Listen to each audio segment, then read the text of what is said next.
Halo teman-teman, jumpa lagi dengan saya Charles Sianturi di channel YouTube Pahlawan Kripto. Teman-teman, saya mau menyampaikan satu hal penting bahwa semua video ataupun konten yang saya buat di channel YouTube Pahlawan Kripto ini sifatnya adalah disclaimer on, ya teman-teman. Jadi tidak ada ajakan untuk membeli ataupun menjual token tertentu. Semua harus Anda lakukan do your own research secara mandiri dan tanpa dipengaruhi oleh siapapun. Ingat bahwa cryptocurrency adalah media atau instrumen investasi yang sangat tinggi risikonya, sehingga Anda harus melakukan riset dan riset berulang-ulang secara mandiri. Ingat teman-teman, uang adalah uang Anda sendiri, untung dan ruginya juga ditanggung oleh Anda sendiri. Oke teman-teman, sekali lagi do your own research dan disclaimer on. Terima kasih. Baik teman-teman, selamat pagi semuanya. Selamat berjumpa kembali ya dengan saya di channel YouTube Pahlawan Kripto. Bagaimana kabar kalian teman-teman? Saya harap kalian sehat dan dahsyat luar biasa selalu ya teman-teman. Oke, setelah istirahat cukup lama. Ada hampir sebulan kayaknya ya saya istirahat teman-teman. Jadi saya mau coba untuk membuat video-video kembali ya, review-review ataupun ulasan-ulasan dan edukasi berkaitan dengan kripto, supaya teman-teman juga bisa mendapatkan gambaran-gambaran tentang kripto baik yang saat ini maupun ke depannya. Oke, saya mau mulai pada pagi hari ini membahas singkat tentang masalah perkembangan makroekonomi teman-teman. Jadi perkembangan kripto ditinjau dari sudut pandang makroekonomi, karena kalian kan pasti tahu teman-teman bahwa sekarang ini tekanan terkuat itu datangnya dari faktor makroekonomi. Nah, makroekonomi itu ada banyak teman-teman aspek-aspek yang harus ditinjau. Nah, salah satu yang paling lagi heboh ini adalah bicara masalah inflasi. Inflasi di Amerika seperti itu ya, yang sudah seingat saya terakhir 8,6%, itu sudah sangat besar loh teman-teman. Oke, kita lihat dulu beberapa data-data ya. Ini coba saya update dulu. Kalian bisa melihat, ini saya perhatikan dari kemarin global crypto market cap-nya ini di 12.000 sampai 13.000-an triliun. Nah, hati-hati teman-teman, hari ini saja ini sudah drop lagi 4% lebih. Kalau kalian perhatikan ini Bitcoin ini sudah makin menjauhi 300 juta ya. 300 juta. Dan perkiraan saya nanti kan ini bulan 7 ya. Ini kan sudah bulan 7, sebentar lagi mungkin akan publish ya dalam waktu dekat ini data inflasi real perkembangannya di bulan Juni kemarin. Nah, kalau walaupun The Fed sudah menaikkan 75 basis point atau 0,75% suku bunganya kemarin, kalau inflasi masih tetap melesat saja teman-teman, kemungkinan ya The Fed akan semakin jor-joran untuk menaikkan lebih banyak lagi suku bunga. Dengan demikian, kalau suku bunga di market the fiat ya, mata uang fiat itu semakin tinggi seperti itu, maka orang akan semakin tertarik mengambil fixed income teman-teman. Seperti itu analisa makroekonominya. Makin tinggi suku bunga bank, orang makin lari ke sana tentunya. Ya, makin lari ke sana. Apa marketnya apa kalau di kalau di market fiat teman-teman ya, deposito lah, ya surat utang negara, bond seperti itu. Nah, kalian bisa cek teman-teman pertumbuhan atau perkembangan bond ya, peminat bond itu makin hari makin membludak. Seperti itu teman-teman. Lalu mereka pasti akan meninggalkan yang namanya market volatile yang kerjanya naik turun nggak jelas, nggak karu-karuan, seperti saham dan juga kripto teman-teman. Karena itu kalau kalian lihat, selain kripto yang seperti ini sometimes up sometimes down, hari ini naik besok turun gitu nggak jelas ya kan, di saham juga begitu teman-teman. Kalau kalian lihat, coba kalian lihat indeks harga saham gabungan di Bursa Efek, ya mirip juga seperti itu. Jadi pesan moralnya adalah hati-hati ya, jangan terlalu gegabah dalam meletakkan uang Anda. Hati-hati ya, karena kalau sudah sempat masuk tiba-tiba kejebur dan ternyata masih turun, resikonya kalian sudah tidak punya amunisi yang cukup ketika memang sudah bottom teman-teman. Itu yang menyakitkan, harga sudah bottom di depan mata tapi amunisi udah habis gara-gara terlalu semangat. Karena itu hati-hati ya teman-teman. Nah, kalau saya secara pribadi terus terang teman-teman, saya hanya berfokus kepada the top 10 atau top 20 saja sekarang. Jadi apa namanya ini yang menarik saya lihat kan ya 20 besar, 10 besar seperti itu. Kalau BNB ini kan BNB ini kemarin udah sempat 2,8 teman-teman ya. Udah sempat 2,8. Seingat saya dia udah sempat menyentuh 2,8. Kalau kalian lihat nih teman-teman coba perhatikan nih dalam 1 bulan ya, di sini kan teman-teman. Nah ini dia 2,8. Jadi udah sempat dia 2.800-an. Nah saya secara pribadi lagi nunggu dia semoga dia bisa tembus di 2,5 baru beli seperti itu ya teman-teman. 2,5 seperti itu semoga. Nah kalau market lebih crash lagi ya gimana mau kita ngomong ya, mau tidak mau saya harus nunggu di 2 juta tentunya seperti itu teman-teman ya. Oke, yang pasti yang kalian sudah sama-sama tahu tentunya semuanya bahwa ya BNB ya nggak perlu diragukan lagi lah ya, dia all time high-nya kalau nggak salah udah 9 jutaan ini kan.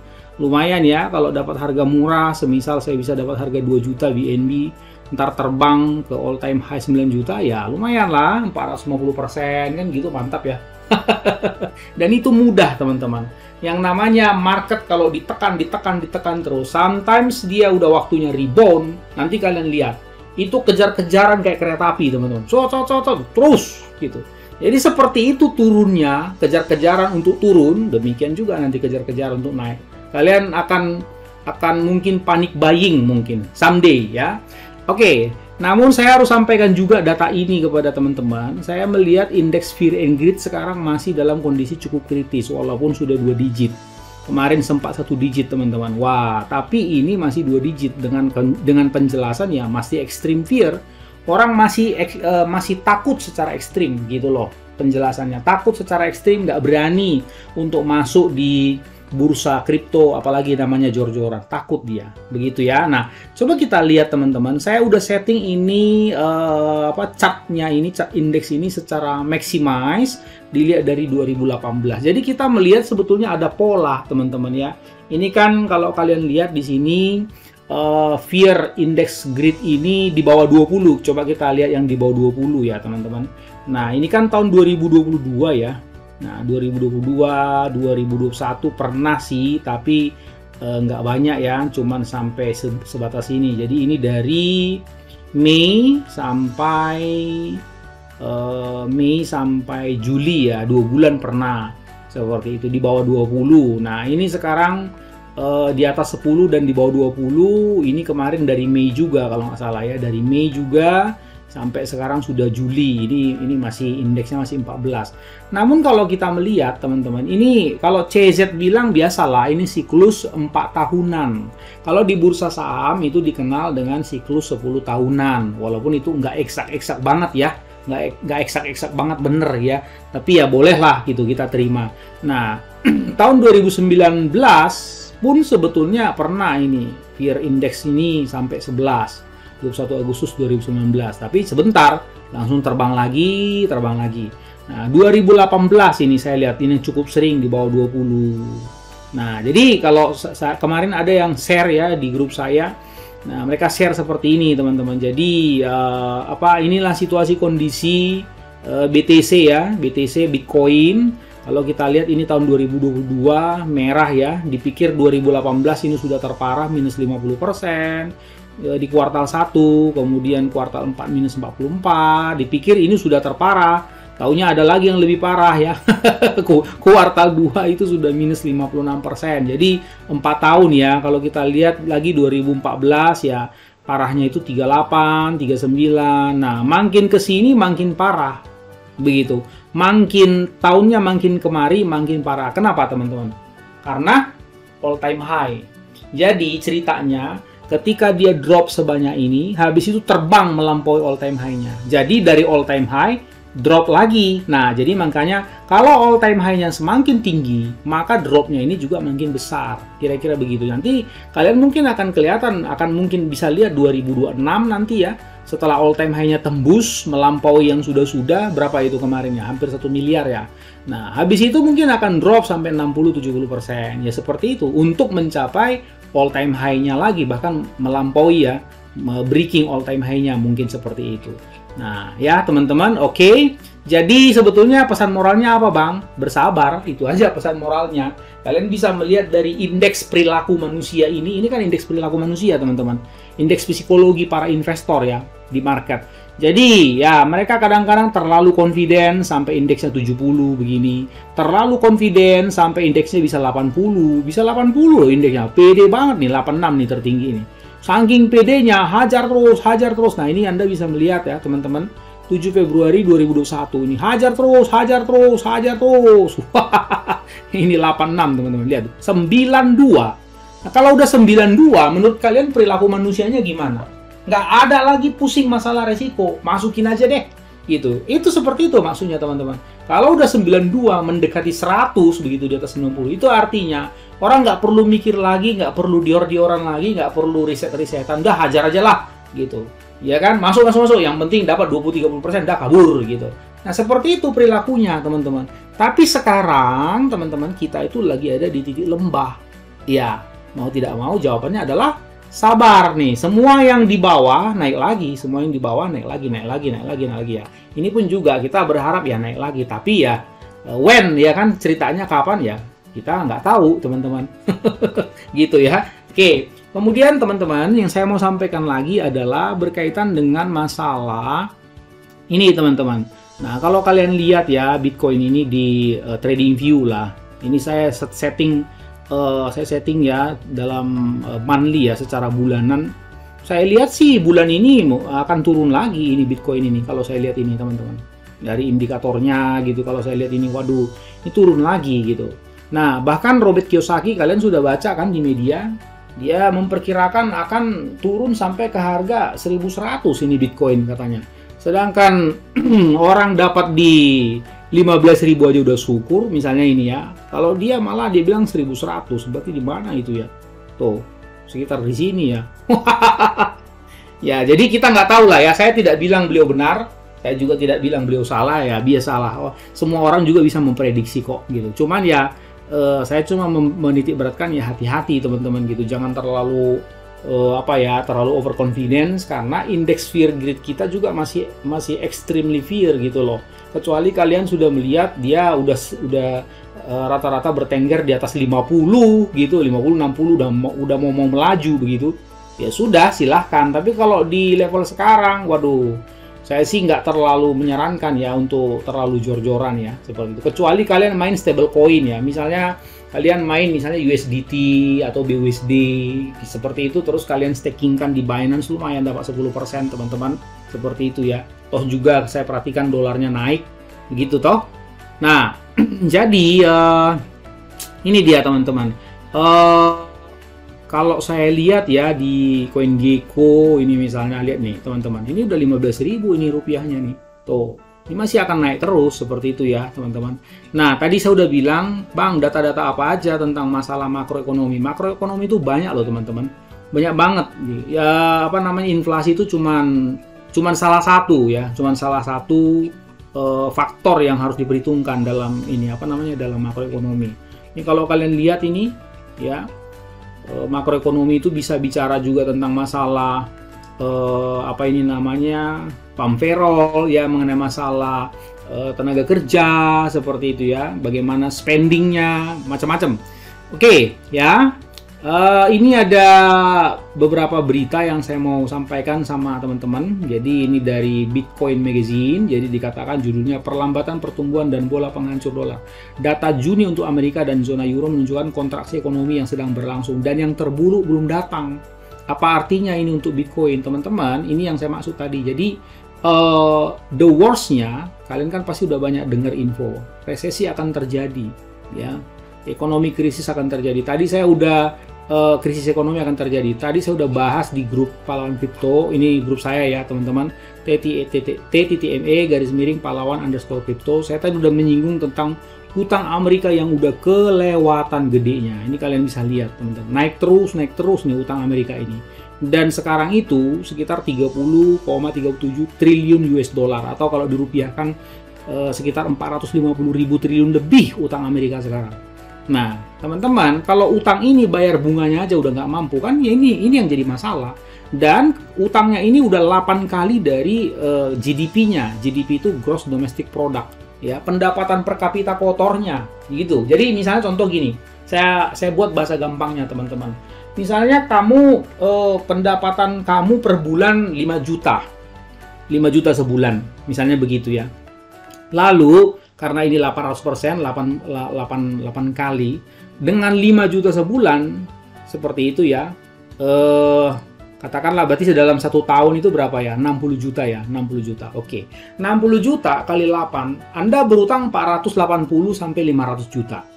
Coba bayangkan. Itu maksudnya teman-teman. Jadi coba bayangkan Anda berutang 500 juta, katakanlah beli rumah ya. Beli rumah, katakanlah harga rumahnya adalah 750 juta begitu, ya. Kemudian bayar DP 250 juta, sisa 500 juta, tapi Anda gajinya, pendapatan bulanannya 5 juta kotor, belum dipotong uang makan, kebutuhan hidup, dan lain-lain. Katakanlah Anda cuma bisa, mungkin malah nggak bisa saving loh teman-teman. Nah, bagaimana cara hidup seperti itu? Seperti itu maksudnya teman-teman. Dan ini meningkat terus dalam 1 bulan terakhir saja meningkat 0,41%. Besar loh itu teman-teman. Besar banget itu. Nah, seperti ini capnya, seperti itu. Ini kalau Indonesia ya, kalau Indonesia seperti ini. Nah, kalau Amerika seperti ini. Waduh, ya. Nah, yang jadi masalah adalah ketika Amerika meletup dan terjadi goncangan ekonomi yang sedemikian dahsyat karena hampir semua negara pakai US dollar. Nah, inilah yang jadi problem, termasuk Indonesia. Ketika rupiah melemah dan dolar menguat kayak sekarang, nah pusing kan teman-teman? Kalau kayak kita, kalau dolarnya menguat, rupiahnya melemah, kita kan kalau impor pakai dolar teman-teman, ya. Kalau ekspor pakai rupiah. Jadi kalau ekspor pakai rupiah melemah, ya nilai ekspor kita juga melemah teman-teman. Impor kita, biaya impor kita tinggi. Contoh impor gandum misalnya. Nah, impor gandum tadinya katakanlah sekilo tadinya 15.000 jadi 20.000. Maka ya harga gandum di dalam negeri pasti naik. Maka roti tawar, kalau kalian tahu sari roti, itu akan naik, teman-teman. Maka kerasalah kepada kalian, kepada kita. Wih, kok naik ya harga roti? Itu baru roti, belum lagi produk lain. Seperti itu. Artinya apa? Terjadi inflasi gila-gilaan di luar sana, teman-teman. Itu juga akan memicu inflasi di dalam negeri. So, pesan saya, hati-hati. Ya, jangan overspending teman-teman, terutama terhadap uang cash kalian, jangan terlalu jor-joran. Kira-kira begitu ya. Nanti ini saya cantumkan di kolom deskripsi. Nah, kalian bisa melihat teman-teman ya. Di tahun 2022 ini sebetulnya indeks manufacturing ya, PMI, itu kalau di atas 50 berarti bagus. Kira-kira begitu definisinya. Sebetulnya manufakturnya bagus seperti itu. Tapi kan sekarang sementara terjadi pergolakan, inflasi tinggi, pemicunya akibat apa? Oil and gas dan bahan makanan, teman-teman. Seperti itu ya, gara-gara perang Rusia Ukraina juga seperti itu. Nah, jadi ya kita belum tahu ya sampai kapan, tapi udah banyak yang memperkirakan, para ahli-ahli keuangan juga, bahwa ya resesi tidak akan bisa dihindarkan, kira-kira begitu. Jadi hati-hati ya teman-teman, saya udah ingatkan pokoknya. Nah, kemudian kalau kalian misalnya melihat banyak pihak berusaha meramalkan price prediction ya, wah kira-kira prediksi harga jatuhnya Bitcoin berapa, atau prediksi harga naiknya Bitcoin berapa, itu siapa aja bisa melakukan hal tersebut teman-teman. Ini misalnya teman-teman ya, dari Chingli blog.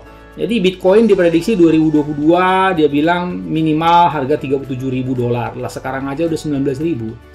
Nah, saya nggak tahu ini masih bisa nggak gitu loh, masih relevan nggak. Nah, ini forecasting untuk Mei katanya 30.000, nggak tuh gitu. Jadi meleset tuh, ya kan, meleset kan. Nah, kemudian forecasting untuk Juni katanya 30.000, nggak ada tuh.